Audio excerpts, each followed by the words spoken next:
Sa videong ito, pag-usapan natin kung paano mag-fender fitment o mag-lowered ng ating mga tapalodo sa harapan ng ating mga Honda Click. Ano nga ba yung advantage at disadvantage ng pagsasagawa nito? Ano-ano yung mga pwede nating gamitin sa pag-fender fitment at kung paano yung pagdi-DIY nito? So para po sa mga hindi nakakaalam ng fender fitment o paglo-lowered ng fender po natin, basically ito po yung part kung saan ibababa po natin yung fender po natin papalapit po sa ating mga gulong para hindi po magkaroon ng malaking awang dito sa pagitan ng dalawang ito at hindi po siya medyo awkward or pangit tignan. Proven naman po kasi na nakakaganda po talaga yung pag-fender fitment sa ating mga motor. Sa mga nakikita nyo sa ina-upload natin sa shorts, naka-fender fitment po or naka-lowered po yung kanilang tapalodo at mas maangas po tignan kaysa sa ganyan po yung itsura niya. Ayun o, laki ng awang. So kumbaga nagbibigay po ng additional character, nagbibigay ng angas at also nagbibigay ng additional na magandang tindig po yon sa ating mga motor. So mamaya ikukumpara natin yung itsura ng nakaangat yung fender po natin compared sa naka-lowered na siya at medyo dikit na po sa gulong. So yan po yung itsura niya ngayon. At para may idea kayo, ito yung mga reference na susundan natin or gagayahin natin na naka-fender fitment na. 'Di ba? Mas maangas siya tingnan. So sana makuha natin yung ganyang fitment dito kay Scarlett po natin. For idea, gusto rin po kasi natin gawing Indo concept itong Scarlett natin. Kaya unti-untiin po natin siya. Sisimulan po natin siya sa tindig. So actually wala naman pong epekto yung pag-fender fitment sa pagmamaneho natin. Basta maisagawa lang po natin siya ng maayos, hindi po sumayad yung fender natin sa gulong natin at wala pong magiging problema.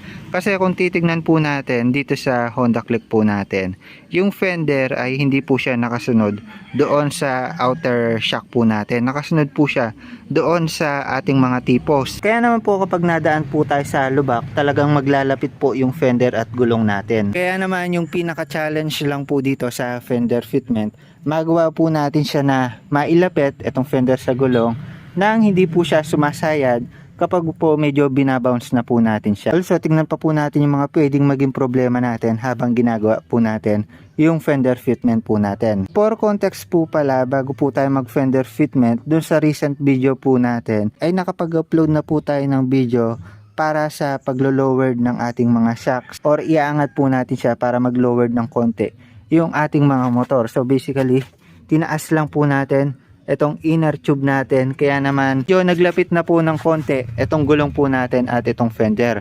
Mas malaki pa po yung awang niyan recently. So okay po kasi na magangat po tayo ng shock natin kahit 0.5 lang, yun yung pinaka safe, half inch, para pag nag fitment po tayo is makikita po talaga yung tindig at saka medyo obvious po yung ginawa nating fender fitment. Kapag kasi mag-fender fitment po tayo nang hindi tayo nag-adjust ng ating mga shocks is malaki po yung hahabulin natin. So kung gusto nyo pong mapanood yung part 1, ilalagay ko na lang po yung link dito. Para may idea po kayo sa gagamitin natin sa fender fitment, ito po yung mga gagamitin natin. Gagamit tayo ng mas mahabang bolts, mga washer, tapos kung alternative naman or kung di applicable itong mga toe bolts and washer tsaka mga nuts, gamit tayo ng bola. So titignan natin kung ano yung mas okay gamitin, kung ano yung mas maganda sa ating mga motor. Kumbaga trial and error din po tayo dito. So yan lang naman po yung gagamitin natin kung sakali sa pag-fender fitment. So simulan na po natin. Una, kailangan naka-center stand yung ating mga motor. Tapos lagyan natin ng kalso dito sa ilalim. So sa case natin, bangkito po yung ilalagay po natin. Ayan, nailagay na po natin. Yung reason, dahil magtatanggal po tayo ng gulong para hindi tayo mahirapan mag-fitment mamaya. So tatanggalin muna natin yung gulong po natin. Gamit tayo ng 19mm socket wrench.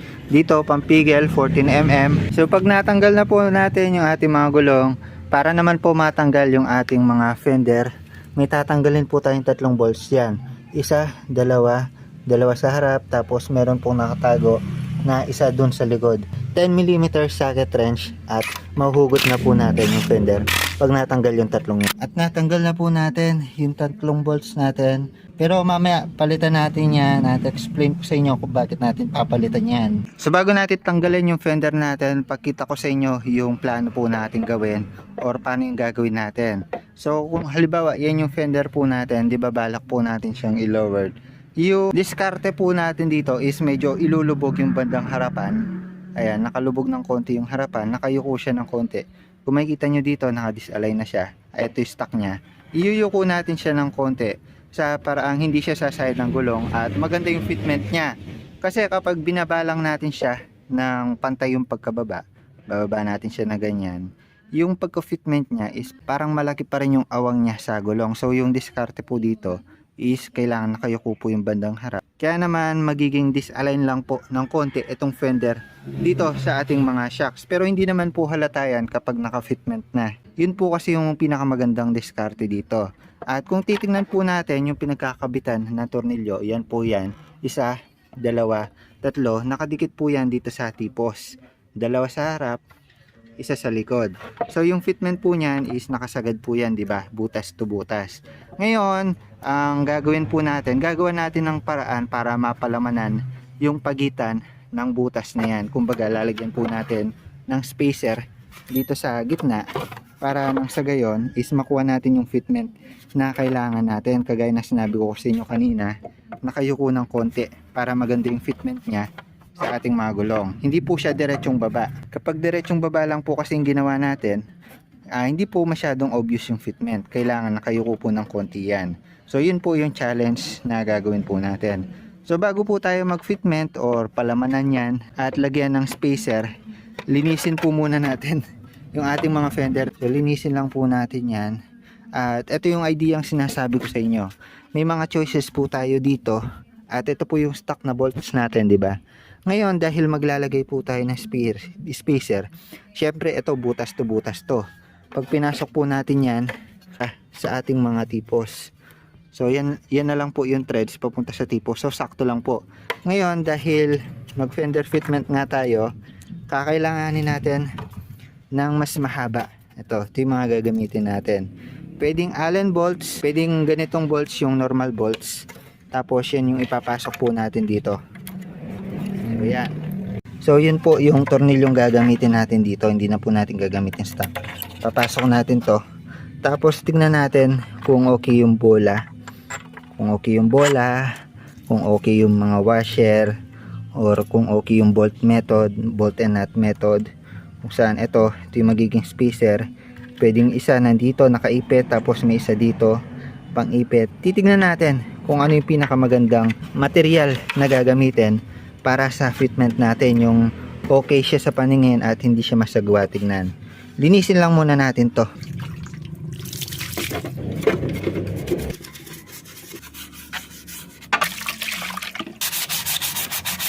So yan, nalinis na po natin yung fender natin, pati itong part na to.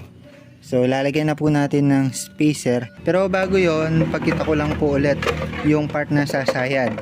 So dito po sa part na to, ayan, itong part na to, ito. Pag nakasubsub na po yung ating mga fender, kasi kung titingnan natin, ayan, yung part na yan, kapag medyo yumuko na po yung fender natin, magiging ganyan po yan, di ba? Ngayon, kapag nag-bounce po yung shock po natin, tatama po yan dito at pwedeng mag-cause na masira yung fender natin. Kaya yung gagawin natin, yung pinaka-safe lang, which is kapag yumuko siya, kapag nag-bounce yung ating mga suspension, hindi po siya tatama dito kasi magsasalubong po yan, masisira yung fender natin. So tingnan natin kung anong spacer yung okay dito. Bago tayo maglagay ng spacer, tinry ko muna tong mga bolts natin kung lumulusot sila dito sa taas. So lumulusot po sa taas itong dalawa, pero yung dito sa likod, ayan, tinodo ko po siya, hindi siya lumusot dito. Safe to purpose na rin kasi kapag lumusot yan dito, pwedeng tumama yan dito. So dito sa harap, titingnan natin kung lalagyan pa natin siya ng lock dito kasi lumulusot nga. Baka katagalan lumuwag. Pero yun, at least may idea tayo. So yung una po nating tatry, flyball. So lagay tayo ng flyball dito sa pagitan. Pero lalagay pa po natin yung fender. Tignan natin kung mag-fit siya. Tapos pagkalagay natin dito sa harap flyball, tignan natin kung ilang washer yung kakainin dito sa likod. So basically, pag may flyball na kasi dito, mag-a-adjust na po yung fender natin. Magyuyuko na po yan at doon na lang tayo mag-a-adjust kung ilan yung kakasya na washer dito sa likod. So kumbaga, trial and error lang din po ito. Tapos tumingin na rin po ako ng reference sa TikTok. So medyo magulo yung reference natin doon kasi paiba-iba sila. May gumagamit ng flyball, may gumagamit ng ganito. Pero iba-iba rin po kasi yung timpla ng kanilang angat ng shock. So talagang trial and error to. Pero tayo, para may idea kayo, half inch po yung inangat natin dito. Tignan natin kung ilang flyball or ilang washer yung gagamitin natin na mag-fit lang po siya ng tama dito. So yan, unahin na po natin itong sa harap. So halos 2 inch na bolt po ito, 10 millimeters kung di ako nagkakamali. So lagyan po natin siya ng washer dito sa likod. So pag bumili po kayo, hanyo na po ng washer yung kakasya dito. Hindi po kayo balik-balik sa mga motor shop. So pagkalagay po natin dyan, papasok po natin siya dito sa butas. Ayun, no, swak to. Lagay din natin tong isa. Yung sa likod, mamaya na natin titimplahin kung ano yung ilalagay natin, kung ilang washer, tansya natin. Tignan muna natin kung susukat ba or ayos lang yung flyball dito, kung hindi masyadong malaki. Taas kasi baka naman sobrang laki na yung flyball. So adjust ulit tayo. By the way, yung flyball na gagamitin natin, pinaggamitang flyball, mas okay sana yung flyball ng Mio kasi medyo payat lang yon at hindi siya masyadong halata dito sa fender natin. Pero ito, gamit tayo lumang flyball, mga pinaglumaan lang naman. So kahit yung hindi na bago, hindi na kayo bumili ng bago or hingin na lang kayo sa tropa nyo na may pinaggamitan ng flyball katulad ko, ang dami kong extra ng flyball. So yan na lang gagamitin natin. Take note, yung dalawa lang sa harap yung lalagyan natin ng flyball. Dito sa likod, for sure mas maliit po yung sukat niya dyan kasi yung gagawin natin medyo nakayuko nga siya ng konti. So dito sa harap yung may makapal or malaking spacer. So pasok po natin siya sa taas. Ikutin lang muna natin na sabay. Try lang muna natin siya higpitan, guys. Sagad na sagad. Tignan natin dito. Swak to lang dito, palagay ko. Palagay ko lang naman pero mas okay sa actual. Hindi ko sure pero parang hindi naman. Try natin mamaya. Dito naman sa likod, titingnan natin. Ayan makikita nyo. Ayan yung space na sinasabi ko sa inyo. Pwede pa nating yan, lagyan ng spacer dito, mga washer na lang yan. So yung flyball, hindi nakakasya dyan. Palagay ko hindi na. Kasi ayan. Ito pa yung tinutukoy ko sa inyo. Makikita nyo, hindi na siya naka-align dito. Naka-days na siya ng konti. Which is yun naman yung goal natin, na nakayuko siya ng konti. Para fender fitment talaga yung dating niya at mas malapit sa gulong. Sa bola natin, hindi siya nakikita. Ay no, hindi naman pala kita.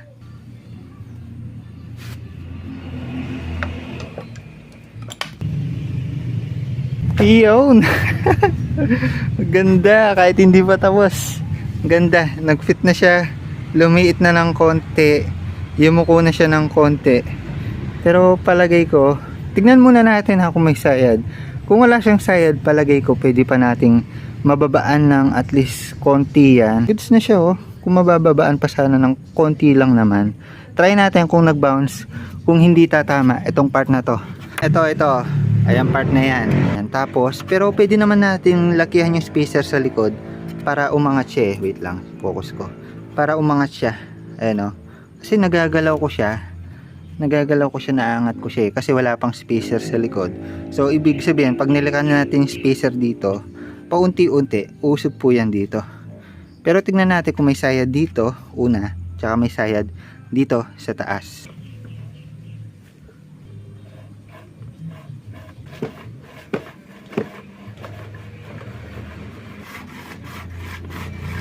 So confirm, ni-replay ko yung video.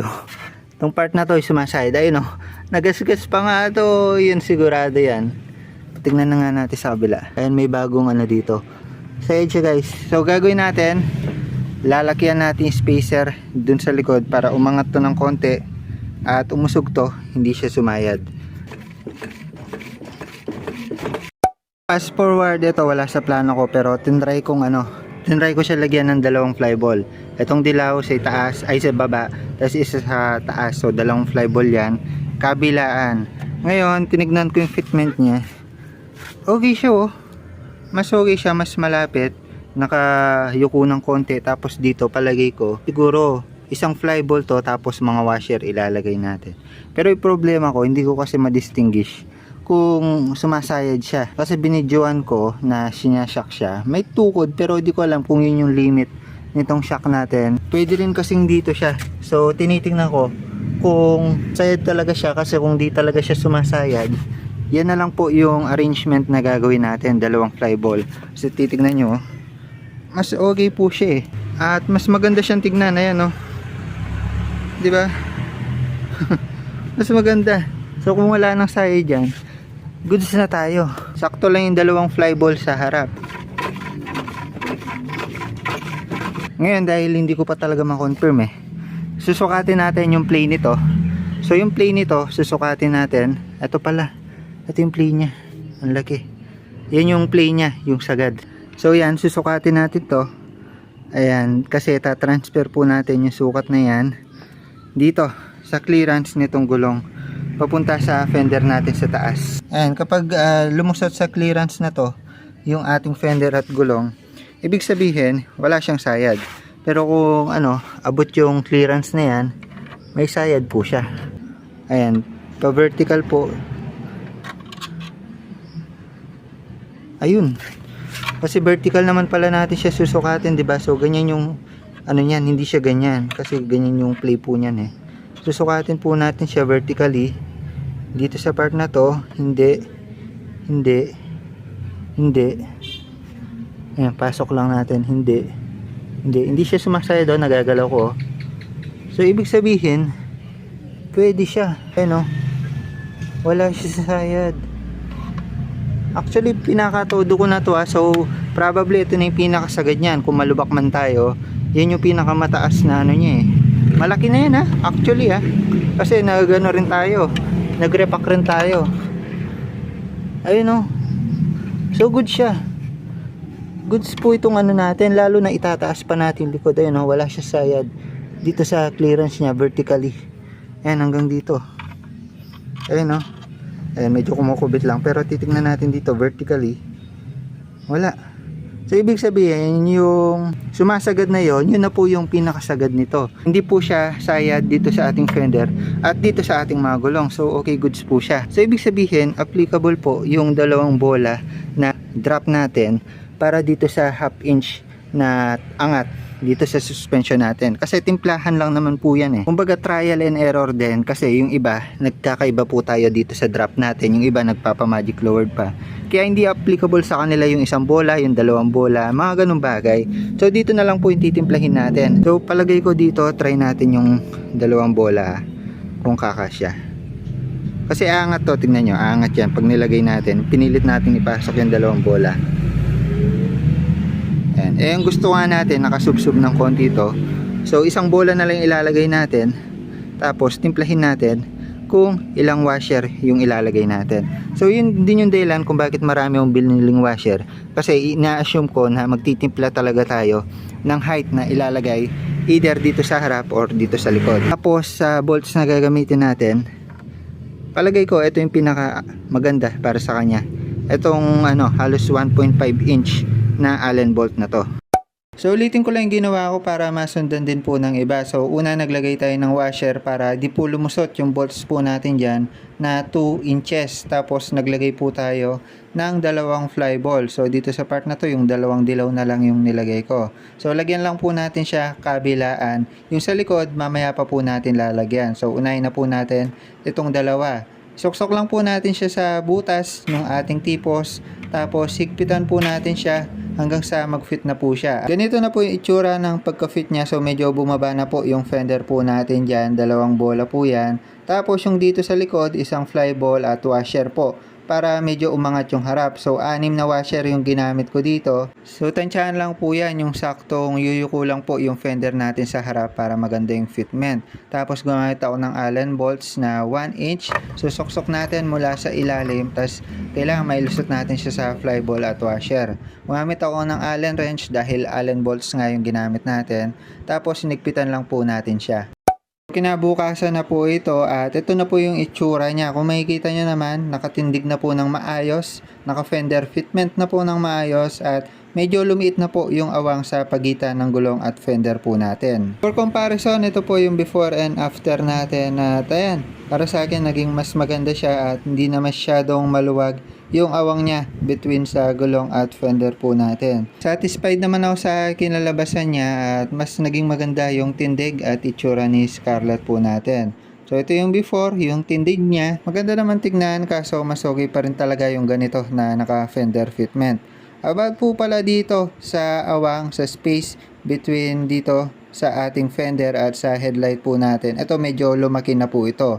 Pero minsan magdedepende po yan sa kung gaano nyo nilowered yung inyong mga motor. Kaya naman sabi ko sa inyo mas okay na mag-lowered kayo kahit konti kasi baka dun naman yung lumaki yung awang. Tansyahin nyo lang po yung dito sa likod para sakto lang yung pagkayuko at huwag nyo sosobrahan. Kapag nakasay naman tayo, bababa pa yan at kapag niyugyug naman po natin yung motor, ayan, chinek na rin natin kung may sumasayad. At upon checking, wala pong naging sayad dahil tinansya naman po natin yung mga ilalagay natin na spacer po natin. So kasama na rin sa DIY yung trial and error kaya lagi lang natin i-check kung may mali or kung may sayad ba sa ganitong case. So nag-actual din po ako para makasigurado at upon checking di naman po sumasayad yung gulong natin sa ating mga fender. So goods lang, sakto lang po yung ginawa natin. So for conclusion, naging satisfied naman po tayo sa ginawa nating fender fitment. Advice ko lang din po sa mga magdi-DIY, tansyahin nyo po ng maayos yung spacer na ilalagay nyo. Case to case basis din po yan kung naka-magic lowered po kayo or kung malaki po yung inangat ninyo. Basta tignan nyo lang, i-check nyo lang kung may sumasayad para nang sa gayon kahit napaganda po natin yung tindig ng ating mga motor ay wala po tayong maging aberya or walang masirang parts sa ating mga motor. So yun lang muna para sa video na ito, sana may natutunan kayo. The more you click, the more you know, fender fitment para sa ating mga Honda Click version 2 at version 3. Bye bye!